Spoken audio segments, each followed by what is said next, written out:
जहाँ तक initial stage of lockdown या प्री लॉकडाउन स्टेटस की बात प्रश्न है, मोडेलिटीज़ क्या अपनाई जाएंगी, ये प्रोटोकॉल्स WHO डिसाइड कर रहा है पूरे देश के लिए।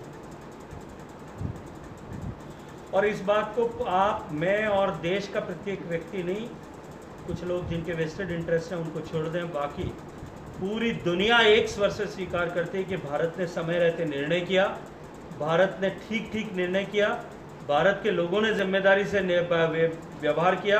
उसी का परिणाम है कि जो आंकड़े मैंने अपनी वक्तव्य में शुरुआत में दिए थे कि हम दुनिया की ऐसे 15 देश जो सबसे ज़्यादा प्रभावित हैं तमाम विपरीत परिस्थितियों के होते हुए भी, आज हम उनके जो है 30वें हिस्से तक का भी इम्पैक्ट हमारे यहाँ पे नहीं पड़ा है। मुझे लगता है कि हाँ, जो है एक वो उर्दू में कहावत है, हाथ कंगन को आरसी क्या और पढ़े लिखे को फारसी क्या। मुझे लगता है कि सामने उठा करके कांच देखने की आवश्यकता है कि वास्तविकता कहाँ जा रही है। घोड़े और मैदान खुले हैं, जितने उनके लिए खुले हैं उतने हमारे लिए भी खुले हैं, और आज से नहीं, पिछले 70 साल से खुले हैं। और उनके घोड़े जो हैं देश के कुल 4-5 प्रदेशों तक ही दौड़ने लायक रह गए, बाकी सब जगह घोड़े बंद होकर के रिटायर हो गए। और पूरे देश की जनता ने उनके घोड़ों की हैसियत और उनके घोड़ों के दौड़ने की ताकत जो है उनको दिखा दी है। अब ये अलग बात है कि वो आज भी अपने घोड़ों की हैसियत और ताकत शायद समझ नहीं पाए, और अस्तबल में खड़े हुए घोड़ों के भरोसे पर ऐसी भीषण लड़ाई में अपने घोड़ों को झोंकना चाहते हैं। मुझे लगता है कि उनको इंट्रोस्पेक्ट करने की आवश्यकता है। सर, एक चीज पूर्ण है और चीन का रवैया निश्चित रूप से ही इस समय में दुर्भाग्यपूर्ण है।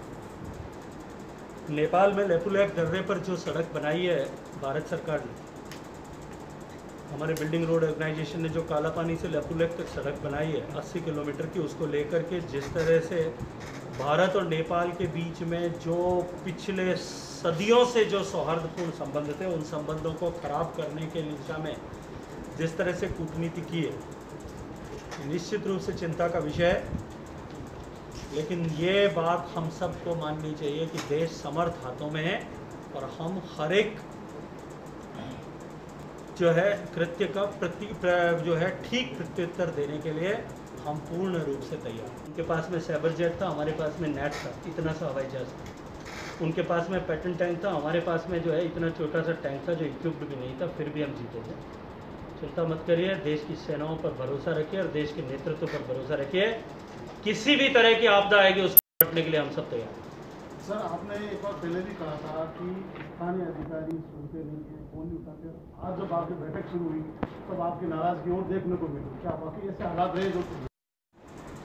निश्चित रूप से चाइना में प्रोडक्शन और चाइना के मैन्युफैक्चरिंग को लेकर के दुनिया भर में एक अलग तरह का वातावरण बना। भारत के लिए, भारत जैसे देश के लिए निश्चित रूप से अपॉर्चुनिटी थी। पिछले 5 साल से हमने जिस तरह के कॉन्स्टिट्यूएंट एफर्ट्स किए हैं, उसके बाद में जिस इंडस्ट्री की आपने बात की कि मोबाइल की इंडस्ट्री की एक प्लेयर सैमसंग वहाँ शिफ्ट हो रहा है, लेकिन हमको ये नहीं भूलना चाहिए कि जिस दिन मोदी जी की सरकार बनी थी 2014 में, उस दिन देश में 2 मोबाइल मैन्युफैक्चरर थे। आज देश में 200 मोबाइल मैन्युफैक्चरर हैं, हम दुनिया के दूसरे बड़े मोबाइल मैन्युफैक्चरर हैं। या हर एक देश की किसी बिजनेस को, इंडस्ट्री को अब्जॉर्ब करने की कैपेसिटी है।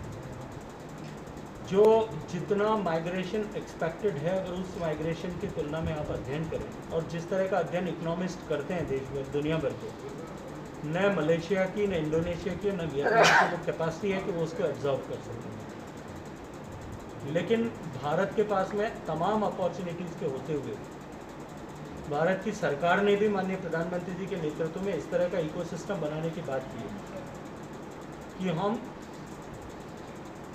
लोकल फॉर ग्लोबल इस कॉन्सेप्ट के साथ में काम करें।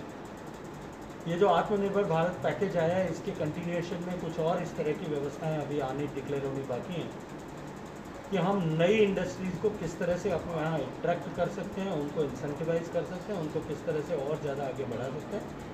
दिशा में शीघ्र आपको कई सारे नए निर्णय जो है वो जानने को मिलेंगे।